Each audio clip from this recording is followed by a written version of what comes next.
시청자 여러분 안녕하십니까. 토크 20분 야수 앵커입니다. 민영 아나운서 지금 휴가도 가고 이래가지고 저 혼자 되게 쓸쓸합니다. 이번 주에 토크 20분은 스페셜 코너로 우리 KBS의 전영식 이사님 모시고 이슈 토크를 한번 진행해 보도록 하겠습니다. 박근혜 정부의 마지막 청와대 홍보 비서관이었는데요. 그 당시에 어떤 격정적인 토로와 함께 지금 현 정국을 보는 시각과 또 마침 29일 날 그 박근혜 국정농단에 대한 최종 선고 판결이 있기 때문에 여러 가지 좀 깊이 있는 대화를 나눠볼 수 있는 시간이 될 것 같습니다. 자, 그러면 오늘 전영식 이사님 바로 모시도록 하겠습니다. 안녕하십니까? 안녕하세요.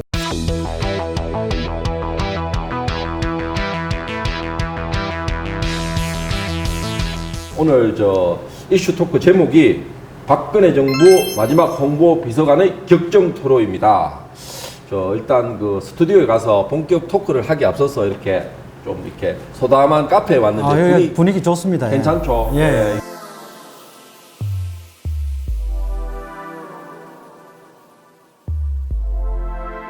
동산동의 온정이라는 카페인데 우리 앵커님하고는 크게 어울리는 것 같지는 않은데 그렇죠.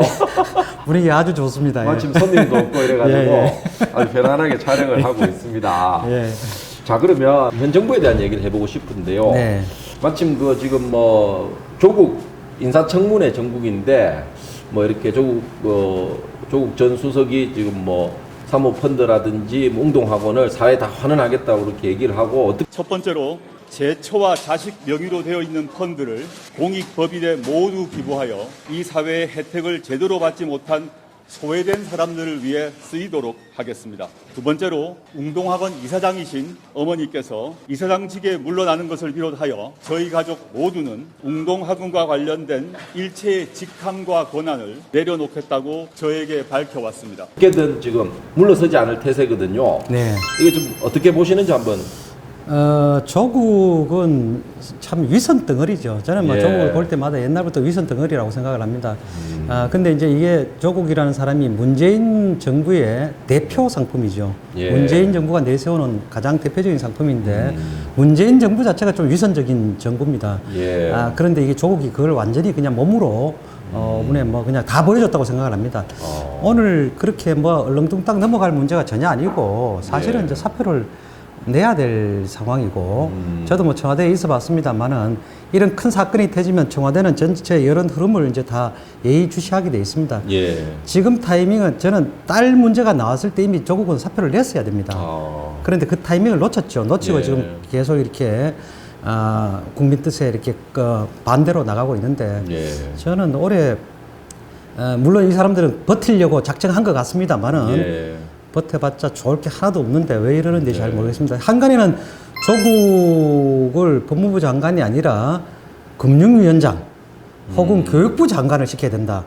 금융위원장을 시키면 사모펀드를 전 국민이 하게 하고 교육부 장관을 시키면 우리 학생들을 전체를 다 부산 의전원이나 이런 데 좋은 데로 보낼 수 있지 않느냐. 노무일 제자로 고등학교 때. 차라리 그런 쪽으로 보내야 된다 이런 이야기가 있습니다. 예. 어떻게 보면 이제 강남 좌파의 어떤 결정판이라고 볼 수도 있고. 그렇습니다. 예, 또 뭔가 좀 이중성, 어떤 내로남불의 끝판왕 이런 얘기도 있었는데 어떻게 보면 야당이랑 보수우파 자유한국당 입장에서는 문재인 대통령이 조국 장관 후보자를 계속 끌고 가면 더 좋은 거 아닙니까? 예. 그렇게 이제 전략적으로 보면 그럴 수 있습니다. 예. 그럴 수 있지만 저희는 꼭 전략적으로 보고 싶지는 않습니다. 예. 일단 기본적인 관점은 국민들입니다. 국민들한테 이 사람이 장관에 대해서 유리하냐 불리하냐. 예. 전 제가 볼 때 국민들한테 유리하다고 생각지 않습니다. 예. 그렇다면 불필요한 사람이기 때문에 빨리 장관을 그만두는 게 맞습니다. 그런데 정략적으로야 오래 하면 오히려 국민들 민심이 더 나빠져서 보수당한테 유리하다 이렇게 판단할 수 있겠지만 제가 그런 정략까지 이야기하고 싶지는 않습니다. 이 야수 입장에서도 볼 때도 이해창의 아들 병역 문제라든지 또 정유라의 어떤 특혜 입학 이런 것과 비교해 봐도 절대 모나진 것 같지 않거든요. 더 심하면 심했지. 그렇습니다. 예. 지금 조국 씨가 이제 더 욕을 먹는 이유는 평소에 이제 공정, 정의 이런 걸 많이 떠들다가 지금 그렇죠. 저렇게 예. 한 거잖아요. 그러니까 이게 이제 아까 강남 좌파 말씀하셨는데 강남 좌파의 위선을 다 보여준 사례여서 국민들이 받는 충격도 크고 물론 다 강남 좌파 그럴 줄 알고 있는 사람도 많았습니다만은 그래도 참 충격이 젊은 사람들 같은 경우에 충격이 상당히 크다고 하죠. 예. 그래서 뭐 빨리 그만둬야 된다 이런 생각을 합니다, 저는. 그러면 지소미아 파기한 결정은 어떻게 보십니까? 지소미아는 제가 청와대에 있을 때 체결한 것이기 때문에 저도 그러네요. 저도 내용을 좀 잘 압니다. 당시에 했던 이유는 정말 뭐 필요하기 때문에 했습니다. 필요하기 예. 때문에 했고, 그거는 국가적으로 이득이 되기 때문에 한 거고, 문재인 정부도 처음에는 반대를 했지 않습니까? 했다가 문재인 정부가 들어서면서 지난 2년 동안은 그걸 유지시켰잖아요. 예. 유지시켰던 이유는 필요하니까 유지시킨 거거든요. 그냥 예. 그걸로서 끝난 겁니다, 사실은. 더 이상 논란의 여지가 없는 그런 내용이고, 지소미아라는 게 뭐냐면, 우리 앵커님하고 저하고 이게 둘이서 정보를 뭐 어릴 때 뭘 했고 이걸 서로 교류하자 이런 게 아닙니다. 예. 둘이서 만약에 북한 내에 핵과 미사일이 이렇게 위협이 있으면 둘이 언제 어디서 만나서 그 이야기를 정하자. 근데 그 만나는 그 프로토콜을 다 깨버리면 그럼 예. 어떻게 만납니까? 그럼 무슨 뭐 일이 터져도 그러면 누구한테 전화해야 될지도 모르고 또 미국한테 전화합니까? 완전히 그 판이 깨지는 건데 그거를 왜 그 절단을 시킵니까? 예. 제 생각부터 정말 이건 있을 수 없는 일이라고 생각을 합니다. 그러면 앞으로 지금 내년 총선 전망과 함께 이게 문재인 정권의 어떤 미래를 어떻게 보십니까? 보수당, 그러니까 한국당이 그렇게 썩 좋지는 않습니다. 예. 여전히 문재인 정부의 지지 기반인 민주당이 총선 전망이 훨씬 더 높죠. 그래서 한국당이 뭐 100석을 제대로 얻을 수 있을까 이런 비관적인 전망도 많습니다. 예. 물론 이제 이 조국 게이트 같은 게 터지면서 민심이 많이 변화하고 있기 때문에 한국당이 더 많은 의석을 얻을 거라는 희망이 많아지고 있습니다만은 예. 그래도 여전히 한국당이 민주당에서 떨어져 나가는 민심을 한국당이 다 이렇게 흡수를 하고 있다 이렇게 보기는 어려운 게 사실입니다. 예. 그러니까 한국당도 더 분발을 해야 되고 제가 예. 생각할 때는 저는 민심은 문재인 정부로부터 많이 이반됐다 이렇게 생각을 합니다. 예. 대단히 나쁜데 그거를 한국당이 제대로 흡수를 못 해내는 게 현재 뭐 약간의 한국당의 한계다 이렇게 예. 보고 있습니다. 문재인 대통령 찍었는데 이제 후회돼가지고 예. 자유한국당을 한번 들여다 보니까 여기 또 별로 이렇게 지지해주고 싶은 생각이 안 드는 지금 그런 형국들이 좀 나타나고 있는 것 같습니다. 알겠습니다. 예. 자, 문재인 정권에 대한 얘기는 이 정도만 하고 예. 몸 좀 풀으셨죠? 갑자기 문재인 정부 이야기하니까 말이 술술술 나옵니다. 그리고 언론 얘기를 하지 않을 수가 없는데 지금 방송이 너무 이제 친여권, 예. 또 민주노총이 또 장악을 하고 있다 이런 얘기들이 많이 있고요. 예. KBS 이사로 계시면서 이렇게 KBS를 이렇게 비판을 많이 해주시는데 저는 안 뽑아요, 뭐 안 사요 네. 이게 안자에다가 이 자유한국당 로고하고 조선일보 로고를 넣어가지고 이게 어떻게 있을 수 있는 일이냐. 지금 이 책임 소재를 따져서 네. 엄중 조치를 했습니까? 있을 수 없는 일이죠. 있을 예. 수 없는 일인데 저는 이제 사장이 책임을 져야 된다고 보지만 예. 우선 사장 이전에 보도본부장이 총책임자입니다. 이제 예. 보도본부장이 책임을 져야 되는데 얼마 전에 슬그머니 보도본부장이 그만뒀어요. 그러니까 예. 이거에 대한 책임이다 이렇게 이야기는 안 하고 아. 그냥 슬그머니 그만둬 버렸습니다. 근데 지금 KBS는 이 문제뿐만 아니라 뭐 엄청나게 잘못하는 게 많습니다.